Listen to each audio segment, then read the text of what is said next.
கோலி talk Kollywood news.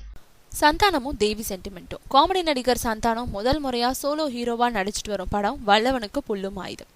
தெலுங்குல வெளியான மரியாதை ராமண்ணா படம் தான் தமிழ்ல வல்லவனுக்கு புல்லும் ஆயுதம்ன்ற பேர்ல ரீமேக் செய்யப்பட்டிருக்கு. சந்தானத்துக்கு ஜோடியா அஷ்னா சாவேரி நடிக்கிறாங்க. ஸ்ரீநாத் இந்த படத்தை இயக்குறாரு. இந்த படத்தோட ஷூட்டிங் இறுதி கட்டத்தை எட்டியிருக்கு. இன்னும் 2 தினங்கள்ல மட்டுமே ஷூட்டிங் பாக்கி இருக்கு. மரியாதை ராமண்ணா படத்தோட கிளைமேக்ஸ் காட்சி எடுக்கப்பட்ட இடமான கடப்பாவிலேயே இந்த படத்தோட கிளைமேக்ஸ் காட்சியை படமாக்கியிருக்காங்க.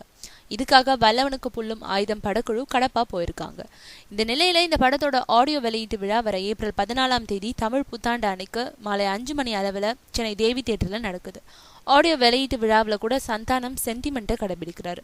அதாவது ஏற்கனவே சந்தானம் 3 ஹீரோக்குள்ள ஒருத்தரா நடிச்ச கண்ணா லட்டு தின்ன ஆசையா படத்தோட ஆடியோ வெளியீட்டு விழா இங்கதான் நடந்துச்சான். அந்த படம் சூப்பர் ஹிட்டா அமைஞ்சதுனால சென்டிமெண்ட் கருதி வல்லவனுக்கு புல்லும் ஆயுதம் படத்தோட ஆடியோ வெளியீட்டு விழாவையும் தேவி தியேட்டர்ல நடத்துறாரு சந்தானம்.